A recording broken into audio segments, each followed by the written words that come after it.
Yo, welcome in my fellow Demon Slayers. Now, you're going to end up with a ton of these Nightmare Sigils, and you can go ahead and craft ones if you want specific ones, but how do you know which ones you actually want to run? That's what we're going to go over here today, whether we're talking about the tiers, we're talking about the different modifiers that are on the dungeon, and which dungeons you kind of actually want to run. I'm going to go over all those different little things, and then I'm going to tell you kind of my opinion on how I choose which ones I want to run and which ones I don't. So for the very first thing, we're going to talk about what tier do you want to run. I mean, this one's only tier 11. You can see right here and right here, I'm level 80. Now, do you want to run a tier 11? Do I want to run tier 44 or tier 31, tier 28? How do you make that decision? So first off, let's head over to max roll, and we're going to look at how experience sort of works in this game. That's going to help you to determine which one of these you want to run. Right here's a very important thing you want to take a look at. So monsters that are 3 levels higher than you or more give you a 25% bonus to experience gain. Now, as monsters go higher, they will give you more and more experience, but you'll never get more than that 25% boost you get with monsters that are 3 levels higher than you. And if they're lower level than you, there's a penalty of 10, 20, 30, and it keeps going down and down until you eventually pretty much won't get anything at all. So it's not just me, but the consensus seems to be that you want the monsters to be 3 levels higher than you in order to get the best experience relative to clear speed, because as the monsters get higher in levels, they'll deal out more damage, they'll have more life, and they'll survive better, so you won't be able to kill them as fast. But how do you determine if the Nightmare Dungeon is going to actually have monsters that are that 3 levels above you? Now, you can do this 2 different ways. You can either do it as an addition problem or a subtraction problem. We're going to go with the subtraction problem. So I'm level 80, so I want the monsters to be level 83. Now, what you want to do is then take that number, which in my case is 83, and subtract 54. And that will tell you the exact tier level you want that dungeon to be. So yep, there we are with the calculator. 83 minus 54 equals. So for this character, for the optimal, specifically to get experience from the dungeon, you want that to be a tier 29 dungeon. So then you can go ahead and look at your dungeons now. Which ones do we actually have here? Tier 44. Wow, that's quite a bit higher than 29. So this is one I'm probably not going to want to run because the monsters are going to be too hard. And even if I do kill them, and I can probably kill them a little bit and maybe even quick, it's going to be slower than running a much lower level dungeon, one that's much closer to level 29. Here's exactly 29, perfectly the right level. Tier 32, it's okay. You're still getting that 25% bonus, and the monsters experience does scale up. But if you got a really low one, we're talking about a tier 11 one. And this requires for world tier 3. I'm on world tier 4. This is one that you're not really going to want to worry about. So these much higher ones, and the much higher ones like 44, the much lower ones like 11s or 12s or something like these, just go ahead and scrap those and go ahead and craft up dungeons that are more closer to that optimal level that you want to run. Now, speaking of that optimal level you want to run 29, I would recommend doing, well, I'd rather do dungeons that are 1 or 2 or even 3 levels higher than that relative to the ones that are lower, because like we took a look over at max roll, as you get lower, you get a experience penalty, and as you go higher, you're still going to get that 25% experience boost. So that's kind of my recommendation on that front. Next up, you see green text down at the bottom here under dungeon affixes, and you see the brownish and with gray text underneath it down there that there's 4 of.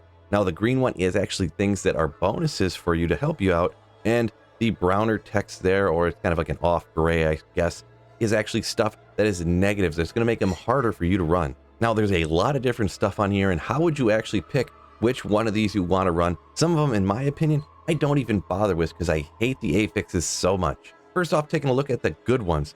The best ones that I like to get are things like Magic Find, increasing the more items from enemies. That's going to give you even better drops down in the Nightmare Dungeons, and it's already been confirmed by the developers on Twitter that Nightmare Dungeons have better drops than other areas in the games, and then you can boost up even more with these Magic Finds. So for bonuses, this is probably one of my favorite ones to see. There's a lot of other great ones like increased critical strike chance. There's things like Quick Killer that gives you more attack speed, stacking up to 20% based upon the monsters that you kill. And another one I love to see is reduce cooldowns on kill, so you get a 1/4 second off whenever you kill a monster. That sounds like a primo one to me. So there's many other things like Gold Find or increased frost damage and stuff like that, but you can kind of pick and choose which ones you want. But really, like the Magic Find, critical strike, and things like reducing the cooldowns are kind of my favorites and go-tos. Now for the negatives on these Nightmare Sigils, ones that I just really hate and I usually skip over automatically. Now anything that has random explosions all over the map, I really like to just go ahead and skip. I usually just go ahead and scrap them and craft up different ones. Ones such as this blood blister. So you kill a monster and sometimes, I don't know, you've probably seen if you ran into these, one of them blood blisters swell up and you have to like kill it before it eventually explodes, and it can hit you from what seems like 2 or 3 screens away, even if you're running away. Anything like this, I absolutely despise. Another one I despise, right here under Nudging Evade, you see Volcanic. While in combat, gouts of flames periodically erupt near players. Anything periodically dealing damage to you out of nowhere is incredibly annoying, and that's another one that I'm definitely usually going to skip. Here, once again, another thing that's going to waste time in dungeons, Stormbane's Wrath. So this Wrath chases players around, releasing a death pulse when it reaches players. So on top of running around and slaying the demons that you're getting the experience from, you also have to keep track of this little thing floating around, getting ready to come up and zap you with damage that you can't do anything about. You can't kill it or get rid of it. So there's another one. Just go ahead, and I'm probably just going to scrap that one as well. Right up there, right under where it says Quick Killer, another one that I absolutely hate, Drifting Shade. Similar to the last one, it drifts around. When it reaches you, it explodes for heavy damage, creating a nightmare field that dazes victims. So another thing that's going to follow you around and randomly hit you with damage, seemingly out of nowhere. It's another thing you got to keep track of. That's another one I'm just going to scrap. Death Pulse, another one, just random garbage damage out of nowhere. Another one I'm just going to scrap. Killing a monster releases a deadly lightning pulse after a short delay. Stuff that goes ahead and explodes and deals random damage after you kill monsters, I absolutely despise. Scrapping that one too. And this one right here could be one of the ones I hate the most at all. We're looking at Lightning Storm there, and if you didn't notice, right under the positive is usually the negative that I look for right off the bat to determine whether I want to run that one or not. So Lightning Storm gathers above a player. You have to get into a protective bubble, then sit there for 5 seconds waiting for the lightning to strike, and if you go outside that bubble or you're not inside the bubble in time, it'll boom, hit you, and depending on your character, it could take half your life away or even more. This is probably one of the most despised ones on my part. If I'm running with people on stream, I tell them, hey, nothing with Lightning Storm, because it sucks away your clear speed efficiency when you constantly have to stop and jump inside this bubble.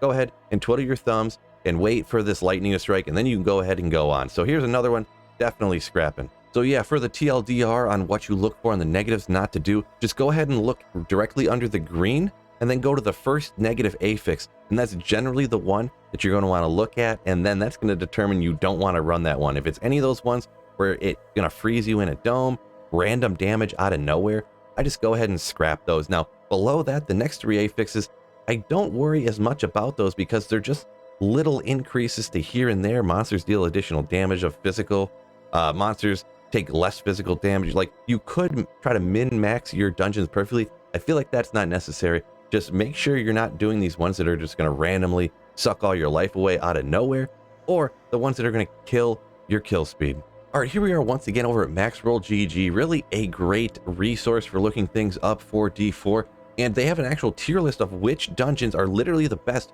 for getting experience. So right here, this is for solo. You can see that listed right here. And if you really wanted to min-max, you could only run S tier ones. You could jump down to the A tier dungeons right here and maybe just do S and A, or just try to just skip the worst possible ones. Also, if you're looking to level up your glyphs, they take other things into consideration. They're similar, they're very similar, because a lot of times the best dungeons are the best dungeons, I suppose, but they're a little bit different. So if you're strictly trying to run it through to level up your glyphs as fast as you can, they have a list right there. And both of the last 2 pages, by the way, that I listed from Maxroll are going to be in the description. Also, if you're group farming, once again, it's pretty similar to the first list in a lot of ways, and you can pick which tier you really want to go ahead and do. Now, as for my take on this, I wouldn't get too caught up in the minutia. I don't want to particularly just run the same dungeon over and over and over again. At least give me a little bit of variety in the dungeon. So pretty much the way that I would handle this list is maybe just don't run the D tier couple of ones, because they're just absolutely the worst. And then it's easier to remember just Black Asylum and Dark Ravine, right? They're right here. It's easier to remember too than it is to go ahead and remember what are all the S tier and the A tiers, because are the A tiers really going to be that much worse or better than the B tiers? In my opinion, probably not. If you're out there trying to actually have fun too, and this isn't your second job, then just go ahead, and this is kind of my recommendation. Maybe just remember the bottom 2 here and don't run those, or maybe remember the C and D tier and just skip those and not worrying too much up here. The other things I mentioned in this video, I would take more into consideration than necessarily what exactly is only the S tier ones and only run that. So with all that information, I'm just going to go ahead and do it right here. I don't need these tier 44s. I don't need this 11. I don't need this 11. I don't need this 12. We don't need the ones that have lightning storms gathering above that you have to get into there. So I'm going to go through and just scrap all these ones that I really don't want. And hopefully this information really helped you out. If it did, make sure you hit the like button and subscribe to the channel for the future Diablo 4 videos. Peace out, fellas. And don't forget to keep slaying.